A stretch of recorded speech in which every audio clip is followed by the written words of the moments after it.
Hi, my name is Lahiru Ranasinghe and I'm the Director of Sustainability at easyJet. We are a big European airline with 18,000 people and this is my Duvet flip. What advice would you be giving your younger self? Hang in there.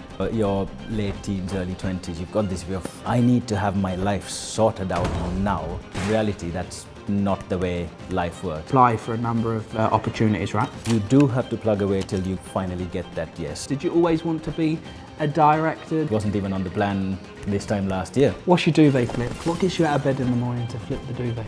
What gets me out of bed in the morning to do my duvet flip is... Hi, my name is Lahiru Ranasinghe and I'm the Director of Sustainability at easyJet. I'm feeling pretty excited. It's not every day that I get to do something like this. So I said yes to coming on my duvet flip because I wanted to be real about how I got to where I am. I have not met Jack before, but I have seen a few of the My Duvet Flip videos, and I'm looking forward to having what I expect to be an entertaining conversation about my career. Hi Jack, let's do this. So welcome to My Duvet Flip, how are we? Thank you very much for having me. Well, I'm really excited about this chat because I can't wait to hear about your career journey, where it started, where it is now, and everything in between. But I want to start here. First paying job. What was it? What was you doing? And if you can look back at your younger self now, what advice would you be giving your younger self? My first steady job was at university when I was a runner and a waiter for various events and conferences that were held at the uni. So yeah, I was the guy who'd be running around with a mic or pouring your G and T's at the after event cocktails. If I was to say something to my younger self, I'd say, hang in there. So, what do you mean by hang in there? Like, what does that like? 'Cause I totally get what you're saying here, because a bad day is not a bad life, and or a bad job, and some things you just keep going at, right? Yeah. But what do you mean by hang in there? So when you're that kind of age, you know, your late teens, early 20s, you've got this view of, oh my God, the world's my oyster. I've got so many things that I can do, so many things I want to do. I need to have my life sorted out now, from now till the end. And that's a lot of pressure to feel, right? You're thinking, whatever the choices I make now are what's going to define me for the rest of my life.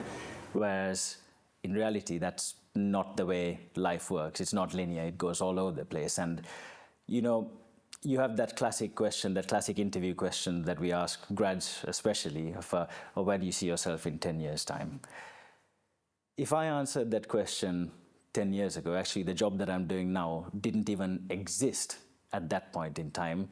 I'm a completely different person. The world is a different place to what it was. So when I say hang in there, what I really mean is, chill out and take things as they come. And when you was at uni, did you chill out?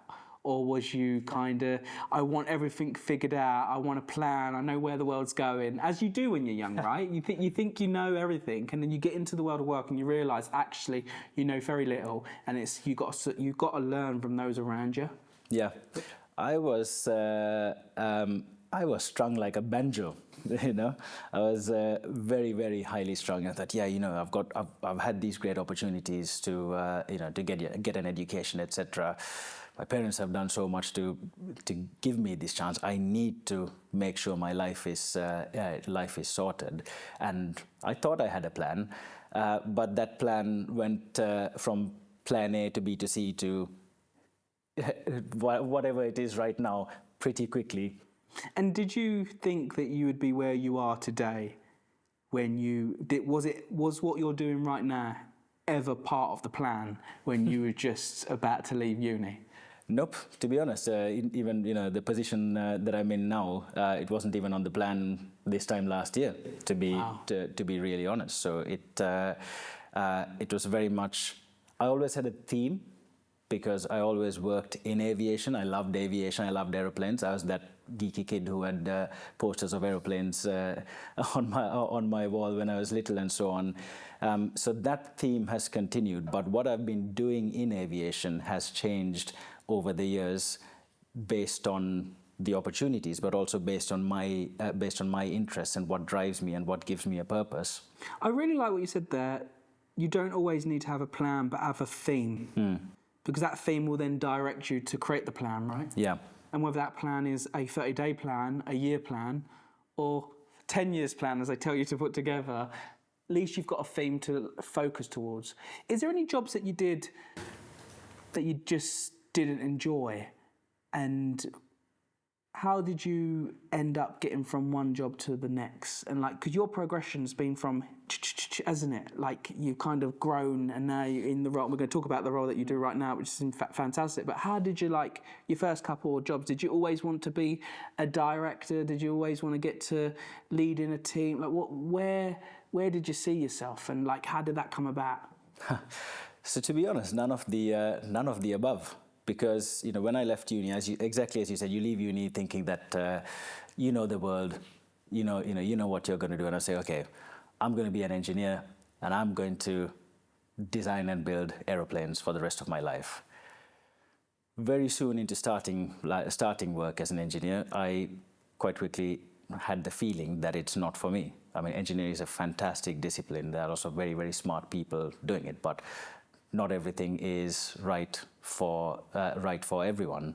Who knows? You could say it was the right decision. You could say it was the wrong. But at the time, again, young, impulsive. I was like, okay, I'm not enjoying this. I'm going to plan B, which is I'd really love to work for an airline. So to get from where I was working as a graduate engineer, absolute entry-level job, then it went to looking for entry-level jobs in other spaces, so both in airlines and consultancies and so on. And I can't remember how many applications I put in, but it's definitely not towards of 30, and it was over a period of several months till I got a go at applying for a job at British Airways, again, an entry-level job, and that got me into the airline world.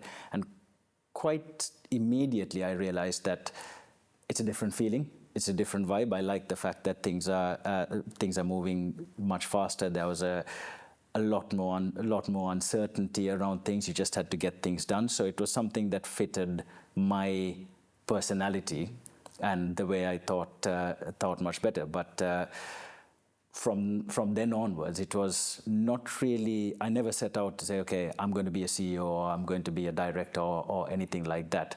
It was generally about the next job.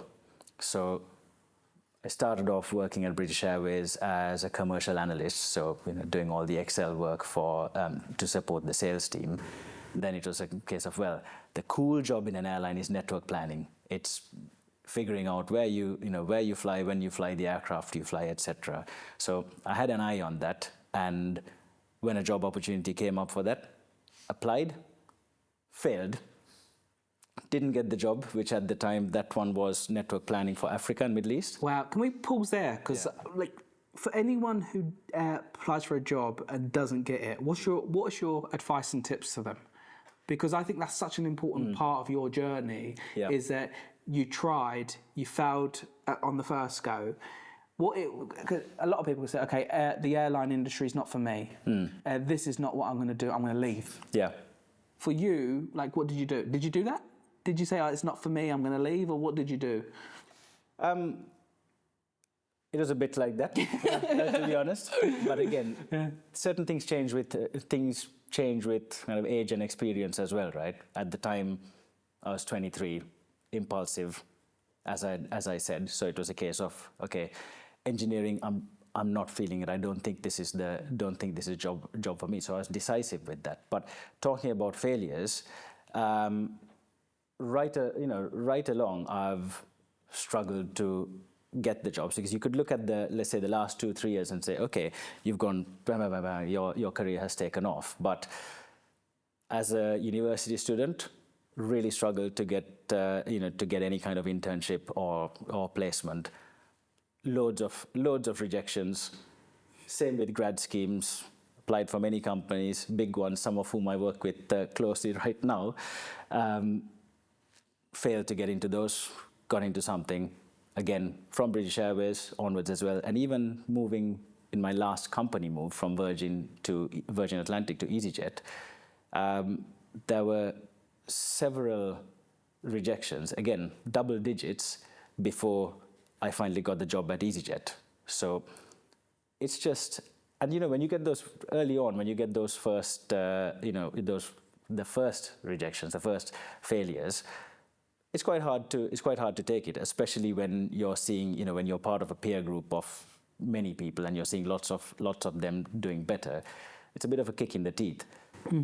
But it is part of the process as well. You kind of have to embrace it, in the sense of, it's going to make you feel lousy. You're going to feel terrible about it. You're going to feel disheartened. And that's actually okay. Feel that.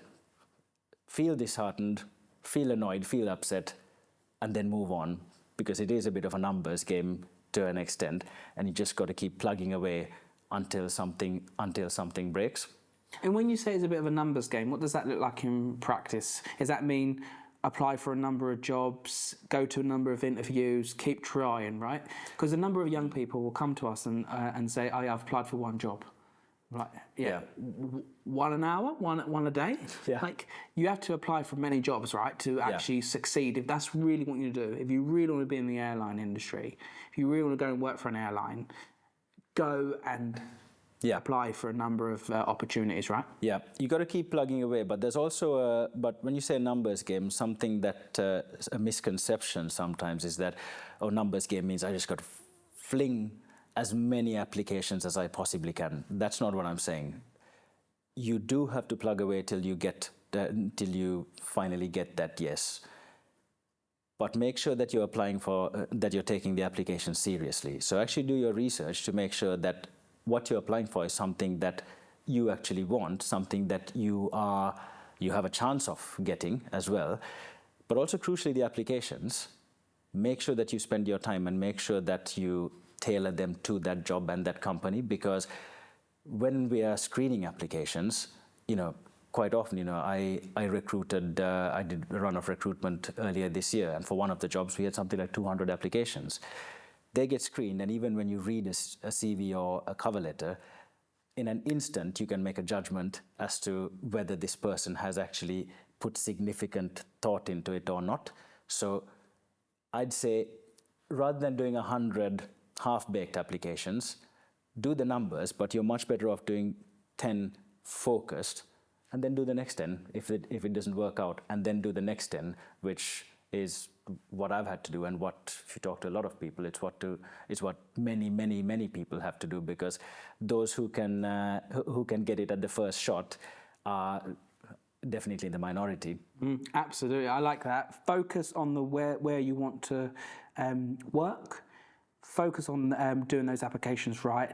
Then, if you don't get much response, then move on to the next batch. Yeah. But don't try and spray and pray, as they say. Yeah. Just focus on it. For anyone who wants to join easyJet, what is your tips and advice to them? I think if you look at a company like easyJet, it is, or any airline really, there's a huge range of things that you can do as jobs there.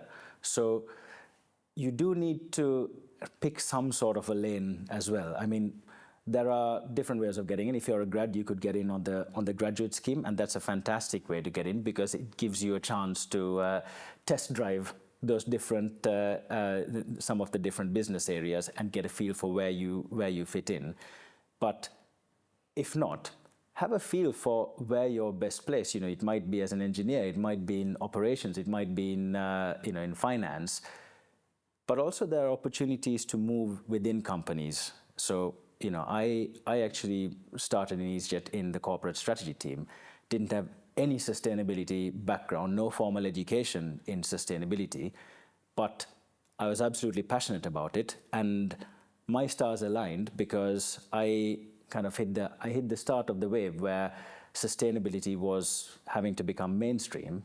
And so actually what made me valuable in that role was the fact that I'd spent over a decade in general management roles in airlines. So I knew the way the airline worked. Because of engineering, my engineering background, I had a good understanding or working understanding of how the aircraft and the tech worked. And this had to be then moved into the sustainability sphere. So, okay, how do these two things work together? So, and these are thoughts that I had myself as well, because I didn't get into sustainability by chance. I was thinking about, how do I do this? Do I need to get any more formal qualifications? Should I try and get out of aviation and into a sustainability consultancy or something like that? And I had a fantastic piece of advice from a former colleague of mine who was the head of sustainability at Virgin Atlantic back in the day. And she said, you've got your experience in strategy. Keep going on the strategy pathway, because at some point soon, sustainability is going to become strategic. So where you start off and what you do doesn't necessarily define your entire trajectory. And I think there's a big reality check for everyone as well with with their jobs. I could sit here and say, I love my job. The reality of it is, I love my job most of the time. There are some days when I absolutely hate my job and I feel like quitting, and that's the honest truth. And that's not just about this job. This is about every single job that I've had, because it's not possible to have. It's not possible or realistic to expect that you will have a good day every day or have an extremely productive day every day. Absolutely. What you've got to figure out, I think, is also how you make the most of it and what you can learn, because there are jobs that I've loved, there are jobs that I've hated, but what's common about all of them, including pouring the drinks at the conferences, is I've learned something from every single one of them. And hang in there, right? Absolutely.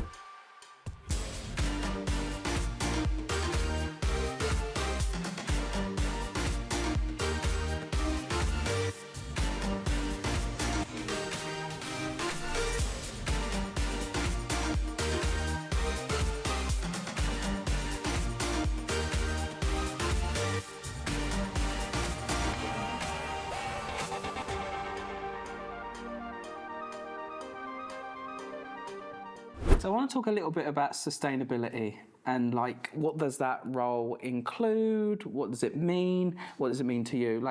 You had this kind of vision to get into sustainability, but why? Tell me a little bit about the journey on why you wanted to do this role so much. Yeah, so several years ago, I started becoming more and more bothered by what's happening to the world, just across the spectrum of environmental damage, whether that be global warming, plastic pollution, energy use, etc., etc. So it wasn't sitting well with me, and actually, what I thought is, I'm going to have to work pretty hard throughout my whole life. If I'm doing it, I'd like to. Given that I have to do that anyway, I would like to have a purpose to what I'm doing, and that purpose is, I want that purpose to be. Actually to be involved in making the environment a slightly better place. I mean, let's be honest, I'm not going to change the world by myself, but everyone can make some sort of a difference. Now, at that point as well, it wasn't the case that I thought that that's my purpose and I need to, and I immediately moved and got the kind of job that I have right now. It actually took several years. So the conversation that I had that I mentioned earlier with that previous colleague of mine, that happened 5 or 6 years before I actually ended up in a sustainability job. I mean, I didn't end up in a sustainability job. I went looking for it. But for me now, deep in my heart, the reason why what gives me purpose here is that I want to be able to look at my daughter. She's 7 years old. She's really not had anything to do with the mess we're in right now as a planet, but it's her and her generation that are going to have to pick up the pieces. So I want to be able to look her and my nephews and nieces in the eye and saying, I'm damn well trying to make a difference here and trying to make things slightly better. So it might sound a bit cliche, but that's really the big driving factor in my life to try and make this happen. It's not cliche. I can see your passion about it. How important is it to have purpose in the job? because you've found a purpose. Does every job do you need to have purpose in every job, or does that come over time?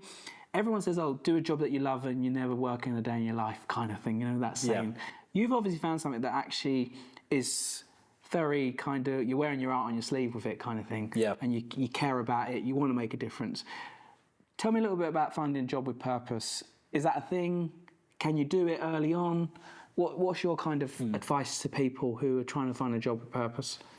I think it's really difficult to put everything in a kind of a cookie cutter framework, because different people are different, and people will be different at different points in their life, in their lives as well. So when you talk about do something you love, that's something that I thought for a long time as well, and actually that puts a lot of pressure on you. Because I'm not loving this, so why am I doing it? What am I going to love, and so on. But there's a slight reframing of that, which can be actually love what you do, and that we think of love in the Hollywood terms of, oh, I can't wait to get out of bed and go to work and do this Excel spreadsheet. But it's and I'm being a bit facetious about that, but it is possible, I think, to take the good parts of any job that you're doing and have that focus and have that fulfillment. A greater purpose, to be honest, for me, it did change my life and change the trajectory of my career, because if I talk about 4 things that are important to me in work, it's earning, learning, fun, and purpose. And the purpose is kind of like the secret sauce, because I've always been decent at my job. I was never someone who was setting the world alight with being the best strategy corporate strategy person in the world.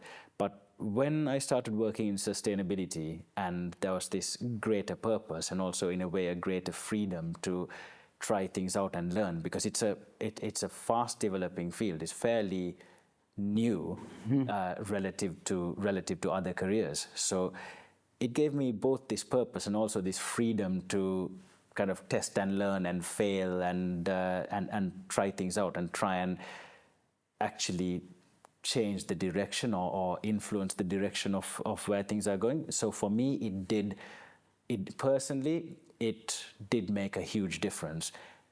It did take 10, 11 years into my full-time career to actually get to that point.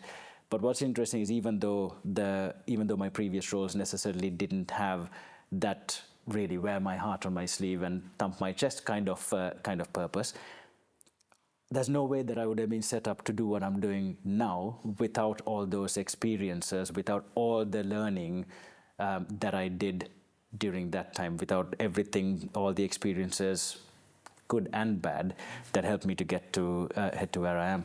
And did you know that each experience you do will obviously work out in the end? Because you don't know that, do you? No, certainly not. I mean, at each point, it's.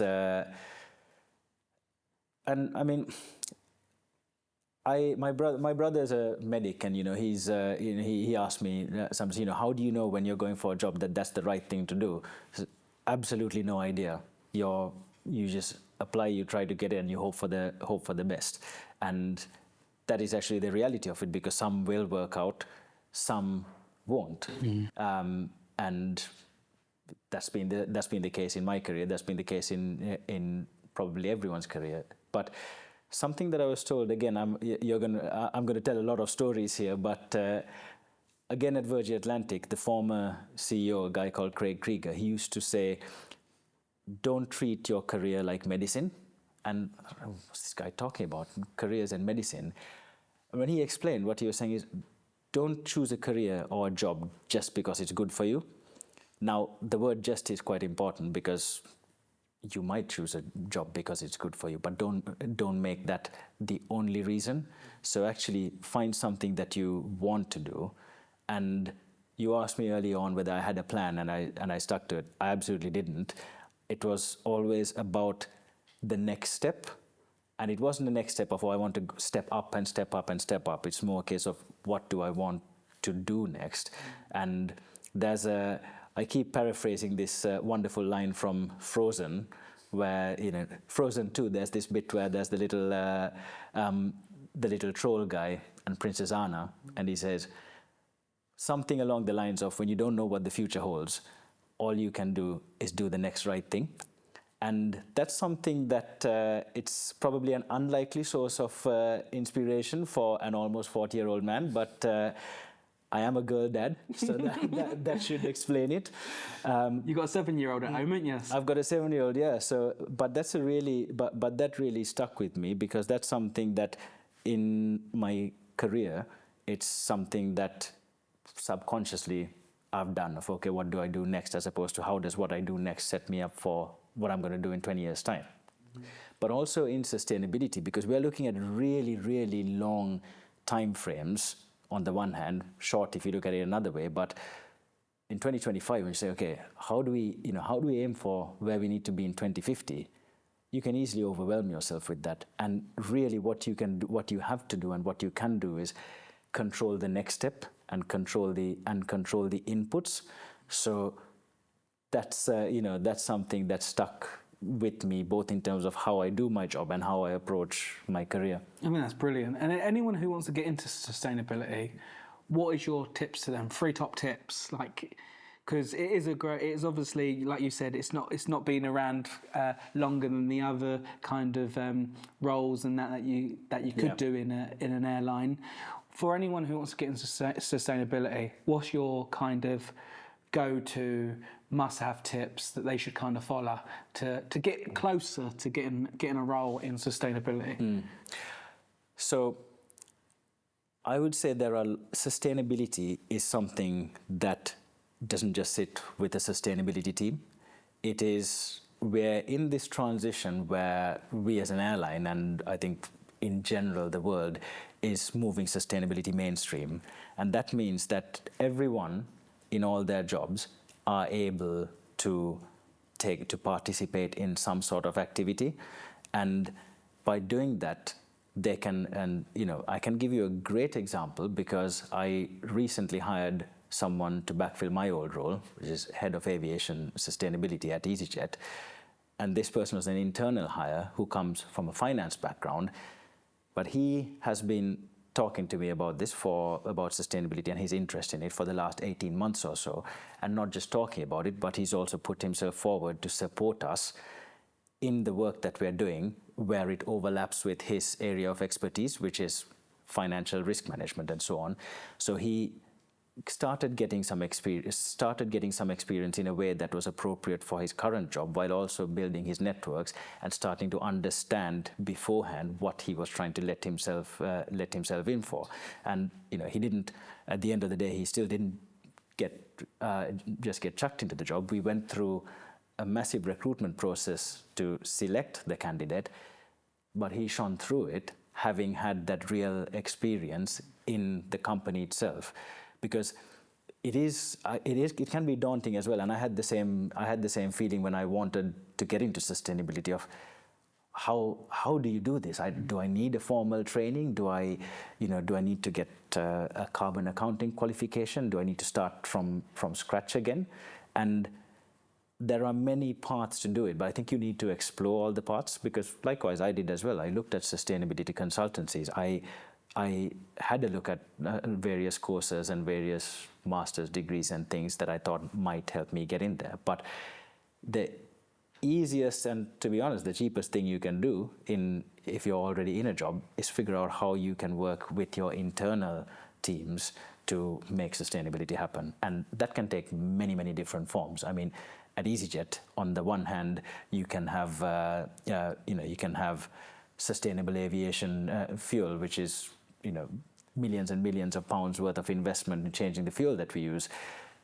At the other end of the spectrum, you can say, okay, we've also got to reduce plastic waste.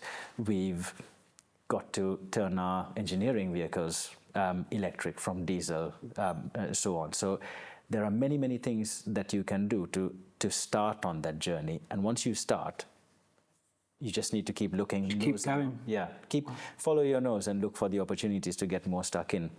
You seem like a very smart, level-headed individual. Yeah, so you could go and work anywhere. The guests that we've had on easyJet talk about this orange spirit.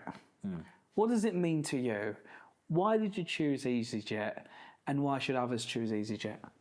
When I get up in the morning and I go to work at easyJet, I'm going to work with and for the living, breathing community that is easyJet. Because for a big company, it's got quite a small company feel. I mean, you know people, you know a lot of people there. It's a fairly small company given the size of the airline that it is. And the people there are what makes the difference. It feels like I'm going to work with people who are not just my colleagues, they're my friends. I know they've got my back, and I need to have their back, not just on an individual level, but as a community and as a unit.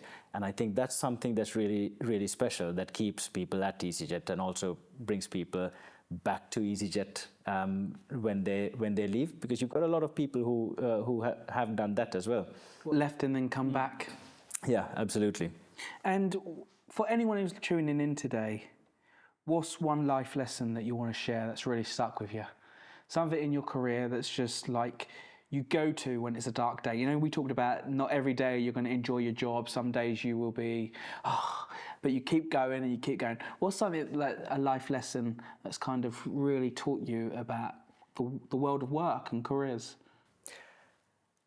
Controversially, I think work is important, but it's not the only thing. So make sure you've got the basics right. So eat well, sleep well, exercise, because that sets the foundation for absolutely everything, including work. And being absolutely honest, I'm not necessarily good at following my own advice at the moment, but it's very clear that when life is is in place, when you've taken those steps, you've got much more in the tank to be able to deal with whatever work throws at you. Absolutely. So look after your health, your fitness, your sleep, and your loved ones. I think that's a really important one. That your loved ones. Make sure you've got time for your friends, and your family, and so on. Because that's what at the end of the day, if you're having a dark day, they're the ones who will make it worthwhile, help pull you out of it, and that's almost like that's the even keel for me, because you say I seem like a very calm character. I've become very good at pretending to be a very calm character, but the even keel is provided by those things, my family and my friends, and by trying to live at least a semi-healthy life. I like that a lot. I'm trying that at the moment, and I just feel so good. The clarity, the focus, the awareness. Yeah. Just does something to you, doesn't it? Yep, absolutely. Are you ready for my final question? Go for it. What's your duvet flip? What gets you out of bed in the morning to flip the duvet? What gets me out of bed in the morning to do my duvet flip is that I have a 7-year-old who is a morning person, and she's not going to take kindly to me sleeping in when she's awake. So I'm up to start living life, and that's look after my daughter in the morning, get her to school, and then go off to do a job that most of the time I love. And is that watching Frozen 2 at random times in the morning as well?